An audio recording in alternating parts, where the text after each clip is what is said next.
इस फिल्म के मुख्य किरदार का नाम है कूपर, जो पहले नासा में एक पायलट था पर अब मक्के की खेती करता है। घर में उसके साथ रहते हैं उसके ससुर, उसका बेटा टॉम और उसकी बेटी मर। उस घर में एक किताबों का कमरा होता है जिसमें कई बार वहां रखी किताबें खुद ब खुद इधर उधर गिरती रहती हैं, मानो उनके जरिए कोई कुछ संदेश देना चाहता हो। छोटी मर्फ अपने पिता को बताती है कि उसके कमरे में कोई भूत है। कूपर मर्फ से कहता है कि उस कमरे में तुम्हें जो कुछ भी अजीब लगे उसे ऑब्जर्व और रिकॉर्ड कर लिया करो। जिस एरिया में उनके मक्के का खेत होता था वहाँ कुछ समय से धूल की आंधी का आना लगातार बढ़ता जा रहा है। एक ऐसी ही आंधी में अपने घर के कमरों में धूल को घुसने से बचाने के क्रम में कूपर जब उस किताबों के कमरे में जाता है तो वह देखता है कि धूल से जमीन पर एक खास पैटर्न बन गया है। यहाँ स्ट्रिंग थ्योरी के कॉन्सेप्ट का इस्तेमाल किया गया है जो कहता है कि ग्रेविटी ही एकमात्र ऐसा फोर्स है जो सभी डायमेंशन में जा सकता है, यानी कि किसी दूसरे डायमेंशन में रहने वाला जीव ग्रेविटी के जरिए अन्य डायमेंशन में रहने वाले जीवों से कम्युनिकेट कर सकता है। खैर, अब आगे बढ़ते हैं। उस पैटर्न को एनालिसिस करने के बाद वो पाता है कि वो असल में एक बाइनरी कोड है जिसमें एक लोकेशन कोऑर्डिनेट छुपा हुआ है। लोकेशन कोऑर्डिनेट को डिकोड करने के बाद जब वो उस लोकेशन पर पहुंचता है तो उसे पता चलता है कि वहाँ नासा का एक सीक्रेट प्रोजेक्ट पर काम चल रहा है। वहाँ उसकी मुलाकात उसके पूर्व प्रोफेसर ब्रेंड से होती है जिससे कूपर को पता चलता है कि भविष्य में पृथ्वी मानवों के रहने लायक नहीं रहेगी क्योंकि इसका वातावरण बिगड़ रहा है और पौधे मर रहे हैं। यह सब सुनकर कूपर उनसे पूछता है कि नासा ने पृथ्वीवासियों को बचाने का क्या प्लान बनाया है। इस पर डॉक्टर ब्रेंड उन्हें बताता है कि कोई विकसित सभ्यता गुप्त रूप से मानवता को बचाने का प्रयास कर रहा है। ये जो भी है इसने 48 साल पहले सैटर्न के नजदीक वार्म होल बना दिया है जिसका इस्तेमाल कर हम काफी कम समय में एक दूसरी गैलेक्सी में जाकर पृथ्वी जैसा ग्रह ढूंढ सकते हैं और वहाँ मानवों को बसाकर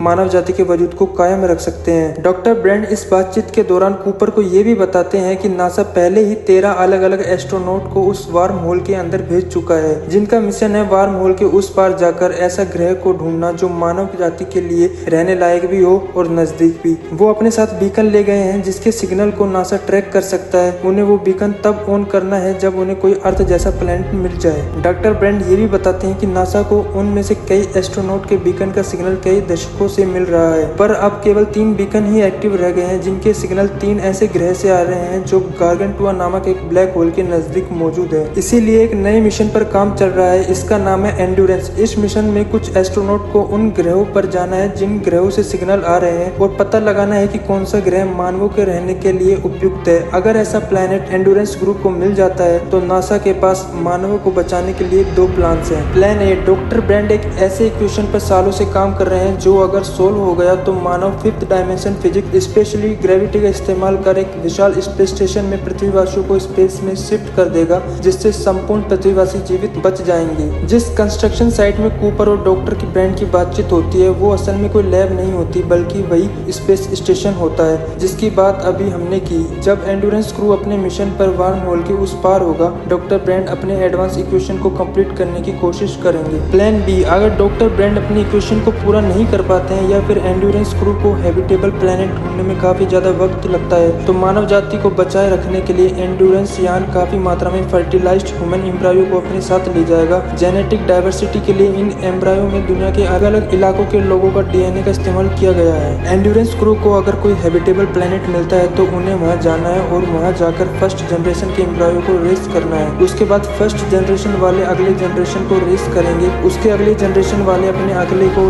ये प्रोसेस चलता रहेगा जिससे कि मानवों की संख्या उस ग्रह पर बढ़ती जाएगी। क्योंकि कूपर नासा का भूतपूर्व पायलट होता है डॉक्टर ब्रेंड उसे रिक्वेस्ट करते हैं कि वो एंड्योरेंस मिशन की कमान संभाले। वो इसके लिए राजी भी हो जाते हैं जिससे उसकी बेटी मर्फ उससे नाराज हो जाती है। खैर, अब वो मिशन पर निकल जाते हैं और वार्म होल के जरिए ट्रेवल कर गार्गेंटुआ नाम के एक ब्लैक होल के नजदीक पहुंच जाते हैं जिसकी बाहरी एजेस पर तीनों प्लैनेट्स मौजूद हैं जहां से बीकन के सिग्नल्स नासा को अभी भी मिल रहे थे। एक ब्लैक होल के नजदीक समय पृथ्वी की तुलना में धीमा गुजरता है, यानी कि अगर कोई ग्रह एक ब्लैक होल के नजदीक है और दूसरा ग्रह उससे काफी दूर तो जो ग्रह ब्लैक होल के नजदीक है वहाँ समय दूसरे ग्रह के मुकाबले धीमा गुजरेगा। एंड्योरेंस ग्रुप फैसला करते हैं एक ऐसे ग्रह पर जाने का जो ब्लैक होल के काफी नजदीक है। ब्लैक होल के नजदीक होने पर अगर यहाँ 1 घंटा गुजरता है तो पृथ्वी पर 7 साल गुजर जाते हैं। कूपर चाहता है कि वो वापस पृथ्वी पर लौटकर अपने बच्चों को सही सलामत देख पाए। वो उस ग्रह पर ज्यादा समय बिताना नहीं चाहता क्योंकि उस ग्रह पर बिताया गया प्रत्येक घंटा उसके बच्चों के लिए 7 साल के बराबर होगा। एंडोरेंस यान को ब्लैक होल के एज से बाहर कर कूपर, डॉक्टर ब्रेंट की बेटी और डायल उस ग्रह पर लैंडिंग के जरिए जाते हैं, जबकि उनका एक साथी एंडोरेंस पर ही रुक जाता है। जब वो उस ग्रह पर जाते हैं तो देखते हैं कि वहाँ चारों तरफ पानी है, लेकिन जीवन का कोई नाम नहीं है। उन्हें वहाँ नासा द्वारा पहले भेजे गए एस्ट्रोनॉट्स के यान का मलबा भी मिलता है। फ्लाइट रिकॉर्डर हासिल करने की कोशिश में वो टाइडल वेव के शिकार हो जाते हैं, इसलिए वो वहाँ एक की जगह 3 घंटे गुजार देते हैं। इस दौरान उनके एक साथी की मौत भी हो जाती है। जब वो वापस एंडोरेंस पर लौटते हैं तो पाते हैं इसी दौरान एंडोरेंस पर मौजूद उनके साथी के लिए 23 साल गुजर गया है। जब कूपर अपने बच्चों द्वारा भेजे गए वीडियो मैसेजेस को देखता है तो पाता है उसके बच्चे भी अब बड़े हो चुके हैं। उस ग्रह पर मिले फ्लाइट रिकॉर्डर से पता चलता है कि ग्रह पर लैंड करते ही नासा की उस एस्ट्रोनॉट की मौत हो गई थी। बीकन ने केवल कुछ मिनट ही सिग्नल भेजे थे, पर रिलेटिविटी की वजह से उन मिनटों के दौरान पृथ्वी पर काफी समय गुजर गया था,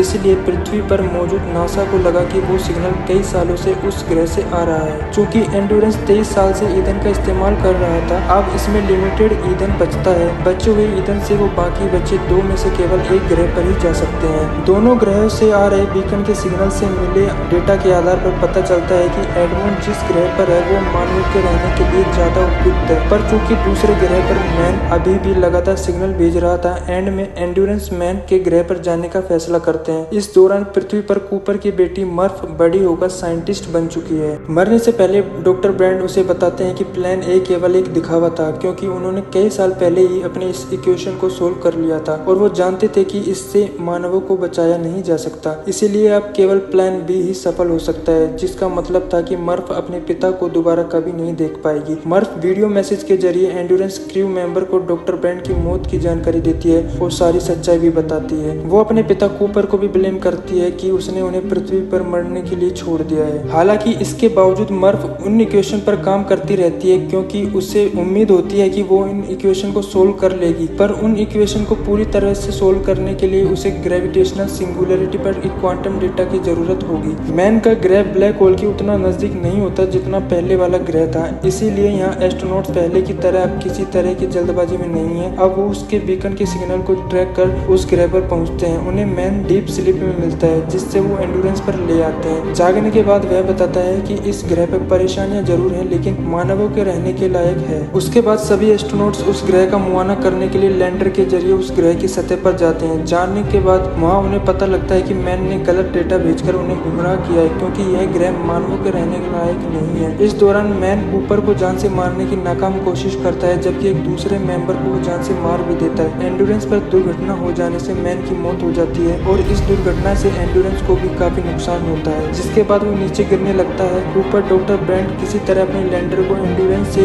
अटैच कर उसे वापस स्टेबल कर देते हैं। अब एंडोरेंस स्टेबल हो जाता है, लेकिन उसके पास इतना ईंधन नहीं होता कि वो तीसरे ग्रह पर जा पाए। इस ग्रह पर जाना इसीलिए भी आवश्यक हो जाता है क्योंकि उन्हें पहले से ही बताया जा चुका है कि प्लान ए पहले से ही एक फेलियर था। दूसरी बात ये कि उस ग्रह से मिले डेटा के अनुसार वो ग्रह मानवों के रहने के लिए सबसे उपयुक्त था। कूपर और डॉक्टर ब्रैंड के साथ 2 इंटेलिजेंस रोबोट्स होते हैं जिनका नाम होता है केस और टार्स। सब मिलकर प्लान बनाते हैं कि वे ग्रेविटेशनल स्ट्रिंग शॉट का इस्तेमाल करेंगे एंडोरेंस को एडमंड के ग्रह पर भेजने के लिए। पर कूपर के लिए परेशानी ये है कि एंडोरेंस पर गार्गेंटुआ ब्लैक होल के जितने पास जाएगा पृथ्वी पर उतना ही समय गुजर जाएगा, जो कि वह बिल्कुल नहीं चाहता। चूंकि कूपर अपने बच्चों को जिंदा देखना चाहता है, अब उसे भी उम्मीद होती है कि प्लान ए काम कर सकता है। ब्लैक होल के सेंटर को ग्रेविटेशनल सिंगुलरिटी कहते हैं तथा इसमें अभी तक कोई नहीं गया था, जिसके कारण किसी को ये मालूम नहीं था कि इसके अंदर क्या होता है और ये कहाँ निकलता है। कूपर सबसे पहले अपने रोबोट टार्स को ग्रेविटेशनल सिंगुलरिटी में भेजता है, इस उम्मीद के साथ कि शायद वहां जाकर वो उसे वो क्वांटम डेटा भेज सके जिसका इस्तेमाल कर प्लान ए भी सफल हो जाए। पर जब टार्स ग्रेविटेशनल सिंगुलरिटी में चला जाता है तो कूपर को उसका सिग्नल मिलना बंद हो जाता है, क्योंकि एंडोरेंस यान भी ज्यादा भार होने के कारण ब्लैक होल के दायरे में होता है। वो इसके भार को कम करने के लिए खुद अपने यान को एंडोरेंस से अलग कर लेता है, ताकि डॉक्टर ब्रैंड और रोबोट केस उस तीसरे ग्रह पर पहुंचकर मानव जाति के अस्तित्व को बनाए रख सके और प्लान बी को सफल बना सके। अपने यान को एंडोरेंस से अलग करने के बाद कूपर खुद भी ब्लैक होल के ताकतवर गुरुत्वाकर्षण बल के प्रभाव में उसके सेंटर में खिंचता चला जाता है। उसे लगता है मानो अब वह मरने वाला है, पर मरने के बजाय वो टेसरेक्ट में पहुंच जाता है। इस टेसरेक्ट में वो अपने घर में मौजूद उस किताबों वाले कमरे को देखता है जिसके बारे में उसकी बेटी मर्फ उसे कहती थी कि उस कमरे में भूत है। दिलचस्प बात यह है कि उस टेसरेक्ट के जरिए वो समय में आगे पीछे भी देख सकता है, यानी कि इस टेसरेक्ट में टाइम भी एक फिजिकल डायमेंशन है जिसमें आगे और पीछे बिल्कुल उसी तरह देख सकते हैं जैसे जैसे कि आप स्पेस में देखते हैं। आगे बढ़ते हैं। टेसरेक्ट को समझने के बाद कूपर भूतकाल में अपनी बेटी को अपने मैसेज देना चाहता है कि वो उसे जाने से रोक ले। काफी कोशिश करने के बाद भी वो अपना मैसेज उसे नहीं दे पाता। इसके बाद उसे ध्यान आता है कि ग्रेविटी एक ऐसा फोर्स है जो समय में अलग अलग डायमेंशन में जा सकता है। इसलिए वो ग्रेविटी का इस्तेमाल कर अपनी बेटी मर्फ को उसे जाने से रोकने का संदेश देता है, जिसे मर्फ अपने नोटबुक में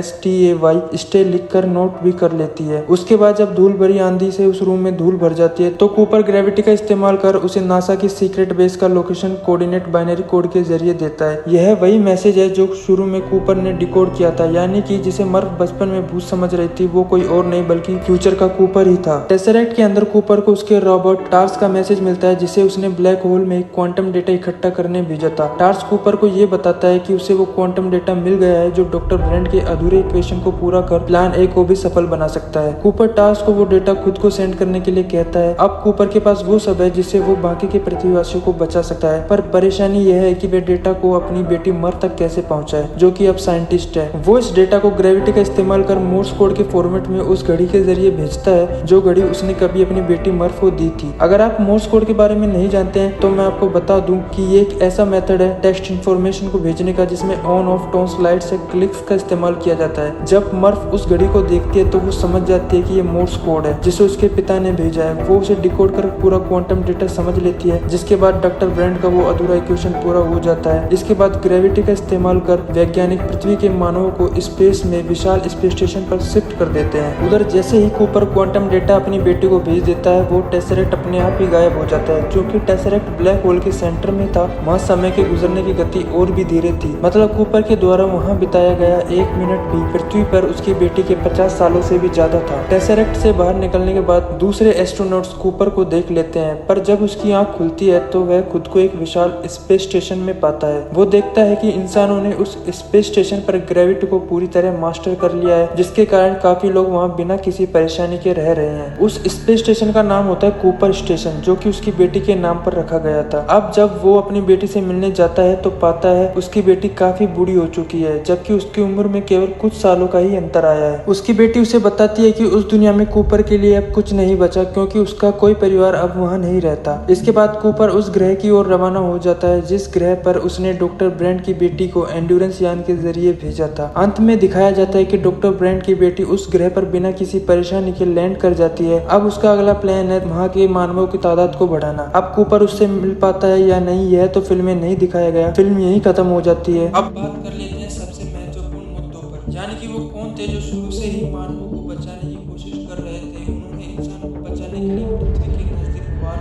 बनाया, जिसमें मानव खुद के रहने के लिए आसानी से दूसरे ग्रह की खोज कर सके। उन्होंने टेसरेक्ट बनाकर कूपर की मदद की मानवों को बचाने में। यहाँ ध्यान देने वाली बात यह है कि टेसरेक्ट बना सकते थे, यानी कि कूपर खुद वर्तमान भविष्य में